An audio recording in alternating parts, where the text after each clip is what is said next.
Now we are going to learn about the concept that is arc of a circle. Now that how that arc is formed, that we are going to see here. Now this is a circle with center O and a line. Line AB is intersecting the circle in two different points. That line is a secant line, or in other words we can take a chord AB also. Chord AB, it is a segment joining any 2 points on the circle, so that also we can take. So here secant line is dividing this circular part into two parts that are called as arcs. So the point of intersection, now this point of intersection, that is A and B of secant and circle, are the end points of that arcs. So here two arcs are there. One is arc AXB and the other one is arc AYB. So these are the two arcs formed here. Now the types of arcs. So first is major arc. How major arc can be defined? See, now this secant line is dividing the circular region into two parts. Now the arc in which the center is present, now in this part the center is present, so this arc AYB is called major arc. That means the arc in which center of the circle is present, that arc is called as major arc. So here it will be arc AYB. Now secondly, minor arc, the arc in which center is not present. म्हणजेच या ठिकाणी generally दोन प्रकारचे arc होतात. जर एक arc हा major arc असेल तर दुसरा आपोआप त्या ठिकाणी मायनर आर्क होईल. एक पहिला आर्क हा जर मायनर आर्क असेल तर ऑटोमॅटिक दुसरा आर्क हा मेजर आर्क होईल या ठिकाणी. तर मायनर आर्क म्हणजे the arc in which centre is not present, the arc which do not contain the center of the circle is called minor arc. So arc AXB. And the third one is semicircle arc. Now the secant line is passing through any 2 points, but if the same secant line is passing through the center, same secant line is passing through the center, that means in that case the center will be present on that secant line, and in that case the two arcs are formed and that arcs are semicircle arcs. म्हणजेच ही जी secant line आहे ही जर centre मधून pass होत असेल तर त्या ठिकाणी जे दोन आर्क तयार व्हायले आहेत हे दोन्ही आर्क हे सेमी सर्कल आर्क्स असतील. हा झाला एक कन्सेप्ट. हा जो कन्सेप्ट आहे हा सेंटर वरून आपण या ठिकाणी डिफाइन केला आहे. मेजर आर्क, मायनर आर्क आणि सेमी सर्कल आर्क हे सर्व आपण जे डिफाइन केलं आहे हे सेंटर असणे नसणे या पद्धतीने आपण डिफाइन केलं आहे. आता दुसरा कन्सेप्ट आहे, the same we are going to explain here. So types of arcs depending on the measure of that arc. So first is major arc. Major arc, the arc whose measure is in between 180 and 360. 180 पेक्षा जास्त आणि 360 पेक्षा कमी ज्या आर्कचं major असेल त्याला आपण major arc म्हणतो. 180 पेक्षा जास्त आणि 360 पेक्षा कमी अशा पद्धतीचं ज्याचं मेजर आहे त्या आर्कला आपण मेजर आर्क म्हणतो. Secondly semi circle arc, the arc whose major is exactly 180, ज्याचं माप हे एक्झॅक्ट 180 आहे त्याला आपण सेमी सर्कल आर्क म्हणतो. आणि तिसरा आहे minor arc, the arc whose major is in between 0 degree and 180 degree, म्हणजे शून्यापेक्षा जास्त आणि 180 पेक्षा कमी, या दोघांच्या मध्ये 0 आणि 180 या दोघांच्या मध्ये ज्याचं मेजर असेल त्याला आपण मायनर आर्क असं म्हणतो. हे झाले तीन प्रकार. हे जे आहेत हे मेजर ऑफ आर्क वरून आपण या ठिकाणी डिफाइन केले. हे जे डिफाइन केले हे सेंटरच्या पोझिशन वरून आपण डिफाइन केले, हे मेजर ऑफ आर्क वरून डिफाइन केले. Next congruent arcs. Arcs congruent कधी असेल, कॉन्ग्रुएंट हा कन्सेप्ट हा सर्वांसाठी सारखा आहे. सेगमेंट कॉन्ग्रुएंट कधी असतात, जर त्यांची लेंथ सारखी असेल. अँगल कधी कॉन्ग्रुएंट असतात, त्यांचं मेजर इक्वल असेल त्यावेळेस. तसंच या ठिकाणी दोन आर्क जर कॉन्ग्रुएंट असतील जेव्हा त्यांचं मेजर इक्वल असेल, the arcs whose major is equal are called congruent arcs. मग या ठिकाणी आपण एक उदाहरण घेतलंय, measure of arc AB and measure of arc CD is 45 degree. दोघांचंही माप 45 अंश आहे. मग हे दोन्ही आर्क जे आहेत ते कॉन्ग्रुएंट झाले. So arc AB is congruent with arc CD. अशा पद्धतीने आपण या ठिकाणी सांगतो. यानंतर पुढचा पॉइंट आहे आर्क ऍडिशन प्रॉपर्टी. हे सर्वांसाठी आपण वापरतो, अँगल ऍडिशन प्रॉपर्टी आहे. त्याच पद्धतीने हे आर्क ऍडिशन प्रॉपर्टी, दोन आर्क एकत्र जोडणे म्हणजे थोडक्यात त्यांच्या मापांची बेरीज या ठिकाणी करणे. तर यासाठी आपण आकृती काढली आहे. Circle with centre O and some points are taken here on the circle P, Q, R, S, T. मग या ठिकाणी in circle with centre O, major of arc PRT. पहा PRT हा P पासून R पर्यंत यायचं आणि पुढं T पर्यंत यायचं. याचा अर्थ हा जो आर्क आहे तो या P पासून सुरू होऊन हा या T पर्यंत येतो आहे. मग याच्यामध्ये हा जो PRT आहे यामध्ये एकूण भरपूर आर्क आहेत, 1 2 3 4. मग या ठिकाणी आपण थोडक्यात आपल्याला या ठिकाणी लिहायचं आहे. एक प्रकार आपण लिहिला या ठिकाणी, major of arc PRT is equal to major of arc PQR. पहिला आर्क जो घेतला आहे तो आपण हा PQR घेतला आहे आणि plus measure of RST, major of arc RST. अशा पद्धतीचे हे दोन आर्क घेतले. या ऐवजी तुम्ही या ठिकाणी असं पण घेऊ शकता, major of arc PQ plus major of arc QRT असं पण घेऊ शकता. कोणत्याही पद्धतीने आपण या ठिकाणी म्हणजे थोडक्यात एक जो आर्क आहे हा P पासून सुरू होईल आणि दुसरा जो आर्क आहे कुठून ज्या पॉइंटला पहिला थांबला आहे तिथून सुरू होऊन हा बरोबर T पर्यंत येईल.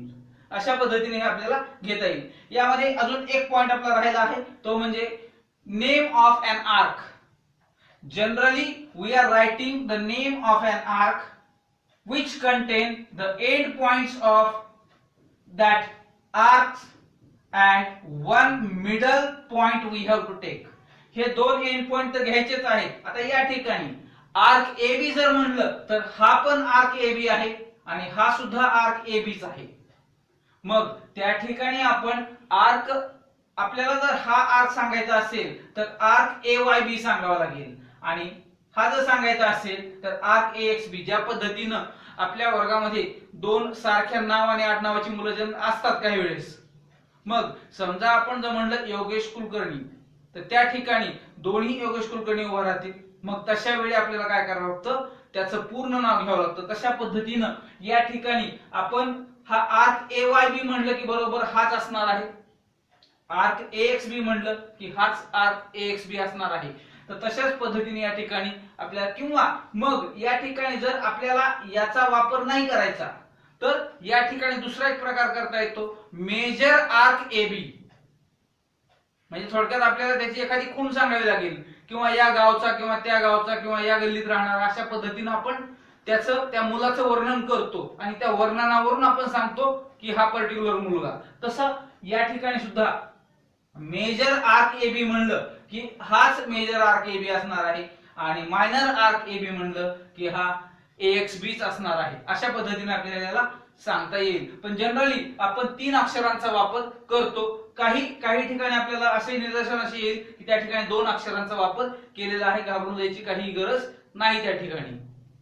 Now we are going to see 2 theorems regarding arcs of circle. So first theorem is the chords corresponding to the congruent arcs are congruent. Chords corresponding to congruent arcs are congruent. मग congruent arcs आहेत तर त्याचे जे corresponding chords आहेत हे congruent होतील. मग पहिल्यांदा या ठिकाणी आपण आकृती काढली आहे. In circle with centre O, arc AXB congruent arc CYD. Arc AXB congruent arc CYD हे दिलेलं आहे. मग याच्याशी करस्पॉन्डिंग जो कॉर्ड आहे तो आहे AB आणि CYD शी करस्पॉन्डिंग कॉर्ड आहे CD. मग हे दोन्ही कॉर्ड कॉन्ग्रुएंट असतील. Chord AB congruent chord CD. So again we will repeat, the chords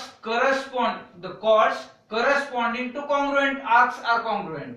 म्हणजे congruent arcs आहेत तर त्यांच्याशी रिलेटेड जे chords आहेत ते congruent असतात, हे आपल्याला या ठिकाणी दाखवायचं आहे. मग आपल्याला जोही एलिमेंट दाखवायचा आहे त्या ठिकाणी तयार होणारे दोन ट्रायंगल जे आहेत ते कॉन्ग्रुएंट दाखवले की आपल्याला त्या ठिकाणी जे प्रूव्ह करायचे ते आपल्याला त्या ठिकाणी सहज मिळतं. मग त्यासाठी आपण हे दोन ट्रायंगल तयार केले. For that here we have drawn segment OA, segment OB, segment OC and segment OD. हे चार सेगमेंट्स आपण काढले आहेत. यानंतर आता हे दोन आर्क कॉन्ग्रुएंट आहेत. So arc AXB congruent arc CYD. Therefore, we can write angle AOB congruent angle COD. Step number 1. या आर्कचं जेवढं मेजर असतं तेवढंच मेजर या सेंट्रल अँगलचं असतं. तसंच CYD चं जेवढं मेजर आहे तेवढंच मेजर या अँगलचं असतं. अशा पद्धतीनं आपण हे दोन अँगल कॉन्ग्रुएंट दाखवले. यानंतर आता हे दोन ट्रायंगल आपल्याला कॉन्ग्रुएंट दाखवायचे. मग in triangle AOB and triangle COD. So segment OA congruent segment OC, segment OB congruent segment OD, and all these segments are radii of this circle. So here we can write the reason, radii of same circle. या दोन्हीसाठी आपण हे reason लिहिलं. आणि angle AOB congruent angle COD. This is from equation 1. Therefore, triangle AOB congruent triangle COD by SAS test. पहा, OA आणि OC congruent आहे, OB आणि OD कॉन्ग्रुएंट आहे आणि हे दोन अँगल कॉन्ग्रुएंट आहेत. म्हणजेच SAS टेस्ट ने हे दोन ट्रायंगल कॉन्ग्रुएंट दाखवले. मग आपल्याला जो एलिमेंट पाहिजे तो आपण या ठिकाणी घ्यायचा. So we can write segment AB congruent segment CD.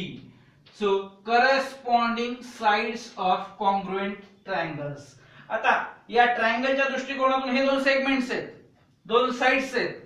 मग याला आपल्याला कॉर्ड लिहायचा आहे. आता हे वर्तुळाच्या दृष्टिकोनातून जर विचार केला तर हे कॉर्ड्स आहेत. म्हणून शेवटी या ठिकाणी लिहायचं cord AB congruent chord CD. In this way we can solve this.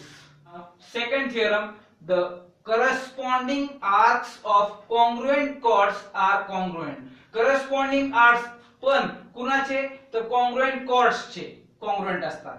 मग हे chords जे आहेत ते congruent chords आहेत तर त्यांचे corresponding arcs हे congruent असतात. मग या ठिकाणी chords जे आहेत ते congruent दिलेले आहेत. मग in circle with centre O chord AB congruent chord CD हे दिलेलं आहे. यानंतर आपल्याला प्रूव्ह करायचं आहे की करस्पॉन्डिंग आर्क्स आर कॉन्ग्रुएंट. मग arc AXB congruent arc CYD हे दाखवायचं आहे. मग याच पद्धतीप्रमाणे या ठिकाणी आपल्याला हे सेगमेंट काढायचे आहेत. Segment OA, segment OB, segment OC, segment OD हे चार सेगमेंट या ठिकाणी आपण अशा पद्धतीने काढून घ्यायचे. आता हे जे आर्क कॉन्ग्रुएंट दाखवायचे, मग आर्क जर कॉन्ग्रुएंट दाखवायचे तर या दोन ट्रायंगलचा काय संबंध त्या ठिकाणी, तर या दोन ट्रायंगलचा संबंध आहे. कारण हे जर आर्क कॉन्ग्रुएंट दाखवायचे असतील तर हे दोन सेंट्रल अँगल आपल्याला कॉन्ग्रुएंट दाखवावे लागतील. मग हे दोन सेंट्रल अँगल कॉन्ग्रुएंट दाखवण्यासाठी हे दोन ट्रायंगल आपल्याला कॉन्ग्रुएंट दाखवावे लागतील.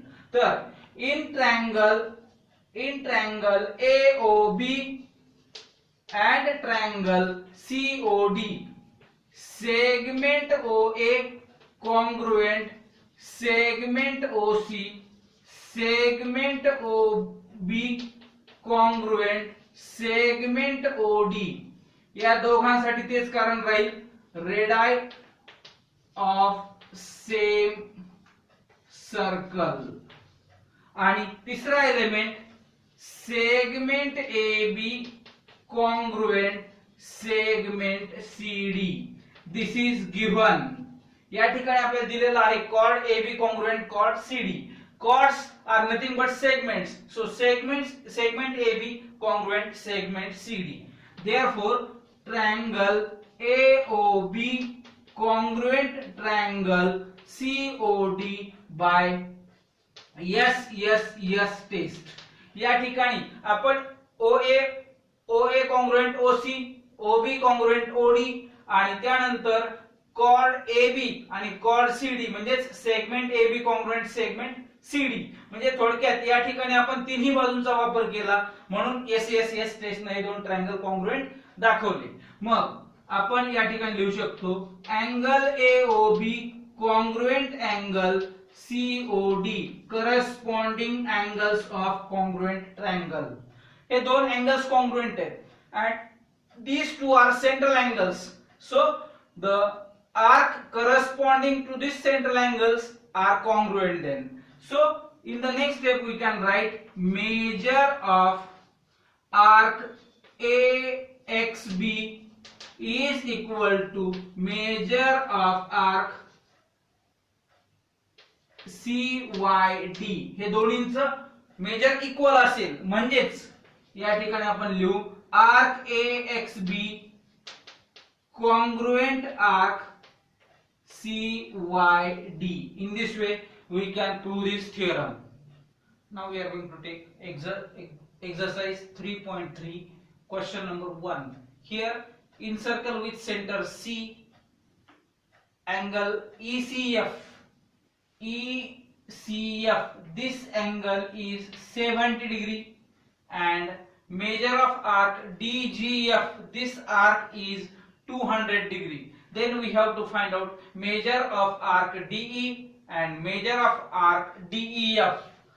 DE हा आर्क काढायचा आहे आणि DEF हा एक आपल्याला आर्क या ठिकाणी काढायचा आहे. मग त्यासाठी आपल्याला माहिती आहे या ठिकाणी एकूण 3 आर्क आहेत, 1 2 आणि 3.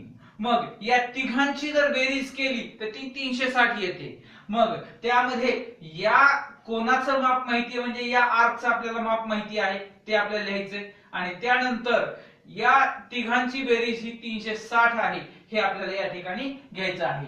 So solution measure of angle ECF is equal to measure of arc EF. Measure of angle ECF is equal to 70 degree. Therefore measure of arc ECF measure of arc EF is equal to 70 degree. मग यानंतर आता या ठिकाणी arc addition property वापरायची आहे. मग bye arc addition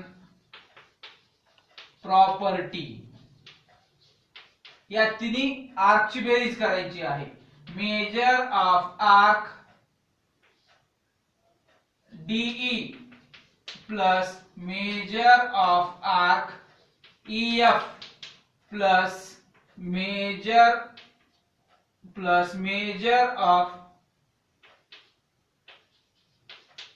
arc DGF is equal to 360. याचं माप आपल्याला काढायचं आहे. मग major of arc DE plus याचं माप आहे 70 डिग्री प्लस याचं माप आहे 200 डिग्री is equal to 360. मग या दोघांची बेरीज करायची. Major of arc DE plus 270 is equal to 360. So measure of arc DE is equal to 360 minus 270, that is 90 degree. So measure of arc DE is equal to 90 degree. याचं माप 90 झालं. या आर्कचं माप जे आहे ते आपण 70 दाखवलं आहे. आता या दोघांची बेरीज करायची आहे आपल्याला, कारण दुसरी किंमत विचारली आहे DEF. DEF is nothing but addition of DE plus EF. So measure of arc DEF is equal to measure of arc DE plus measure of arc EF. So is equal to measure of arc DE is 90 degree plus this is 70 degree is equal to 160 degree. Measure of arc DEF is equal to 160 degree. In this way we can solve this. Now second example. Here the triangle which is inside the circle, it is an equilateral triangle. Then we have to prove that these three arcs are congruent, and apart from that here we have to show that measure of arc QRS is 240 degree. हे दोन आपल्याला या ठिकाणी दाखवायचे आहेत. मग या ठिकाणी प्रूफ न सुरुवात होईल. Triangle QRS is an equilateral triangle. Equilateral triangle. After that, here we can write segment QR congruent, segment RS congruent, segment QS. हे तीन सेगमेंट कॉन्ग्रुएंट असतील. According to triangle, these are segments, but according to the circle, these segments are chords. So in the next step we can write chord QR congruent, chord RS congruent, chord QS. हे आपण या ठिकाणी लिहिलं. मग if the chords are congruent, then the corresponding arcs are congruent. That theorem we discussed in the previous part. याच्या अगोदरच्या भागामध्ये आपण हे पाहिलेलं आहे. मग याचे जे करस्पॉन्डिंग आर्क्स आहेत हे कॉन्ग्रुएंट होतील. मग इथं आपण त्यासाठी वाक्य लिहूयात.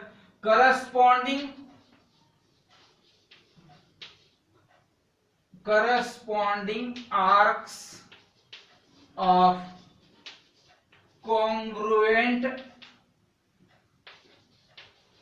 chords are congruent. हे लिहिलेलं चांगलं आहे. आपलं प्रेझेंटेशन या ठिकाणी चांगल्या पद्धतीने होतं म्हणून लिहायचं आहे. मग या पुढच्या स्टेप मध्ये आपण लिहूयात arc QR congruent, arc RS congruent, arc QS. या ठिकाणी आपण याला स्टेप नंबर 1 लिहू. या ठिकाणी आपला पहिला भाग आपण या ठिकाणी प्रूव्ह केला. Arc RS congruent arc QS congruent arc QR. हे आपण या ठिकाणी प्रूव्ह केलं. आता दुसरा भाग आहे मेजर ऑफ आर्क QRS हे करायचं आहे. तर त्यासाठी आपल्याला माहिती आहे या तिन्ही आर्कची बेरीज ही 360 होते. मग या ठिकाणी आपण आर्क ऍडिशन प्रॉपर्टी वापरायची आहे. Arc addition. So by arc addition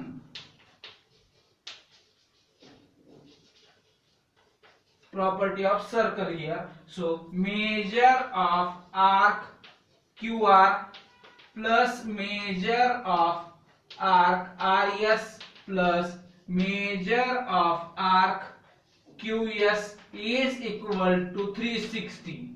Now all these three arcs are congruent. मग एकाच नाव या ठिकाणी वापरायचं आहे. मग आपण या ठिकाणी तिन्ही आर्कचं नाव आपण RS घेऊ. मग हे झालं RS, major of arc RS plus major of arc RS plus major of arc RS. तिघांचंही नाव सारखे झाले. RS plus RS plus RS. हे झालं 3RS म्हणजेच 3 major of arc RS is equal to 360. So measure of arc RS is equal to 360 upon 3, that is measure of arc RS is equal to 120 degree. या ठिकाणी RS चं माप 120 झालं. मग RS चं 120 आहे तर QR चं 120 आहे, QS चं पण 120 आहे.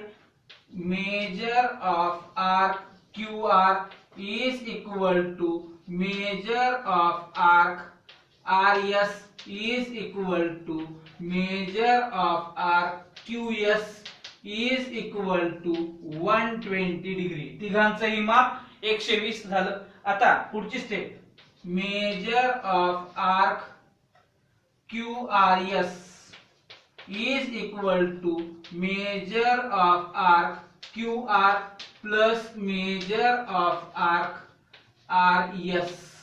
QRS पहा, QRS यामध्ये हे दोन आर्क आहेत, QR plus RS. So is equal to 120 degree plus 120 degree is equal to 240 degree. So measure of arc QRS is equal to 240 degree. The last example of this exercise, here in circle with center O, two chords are there, AB and CD, and these two chords are congruent chords. This is given. Then we have to prove that arc AC is congruent with arc BD. This we have to prove. So here, first of all, we are going to use the given part of this example. So in circle with center O, chord AB congruent chord CD. आता या ठिकाणी आपण theorem पाहिलेला आहे. If the chords are congruent then corresponding arcs are congruent, हे पाहिलेलं आहे. मग हे जर chord congruent असतील तर यांच्याशी रिलेटेड जे आर्क्स आहेत हे congruent असतात. मग हा जर chord AB घेतला तर आर्क हा ACB होतोय, ACB. मग therefore या ठिकाणी लिहिता येईल आपल्याला आर्क ACB congruent आर्क. आता CD जर कॉर्ड घेतला तर CBD, आर्क CBD, हे दोन arc congruent. therefore measure of arc ACB is equal to measure of arc CBD. या दोघांचंही मेजर सारखं होईल. मग आता हा जो ACB आहे, आर्क ACB, या दोघांची बेरीज आहे.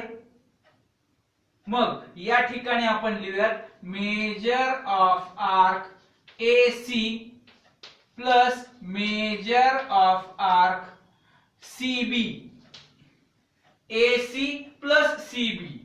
त्याच पद्धतीने इकडं CBD घेताना CB plus BD. So measure of arc CB plus measure of arc BD. अशा पद्धतीने हे याला इथं तुम्ही लिहू शकता, कारण आर्क ऍडिशन प्रॉपर्टी हे कारण या ठिकाणी लिहू शकता. मग आता या ठिकाणी जर दोन्ही बाजूला तुम्ही पाहिलं तर मेजर ऑफ आर्क CB आणि याही बाजूला मेजर ऑफ आर्क CB आहे. याला तुम्ही याच ठिकाणी अशा पद्धतीने कॅन्सल करू शकता. नाही तर हे जर इकडे घेतलं तर ते मायनस होणार आहे.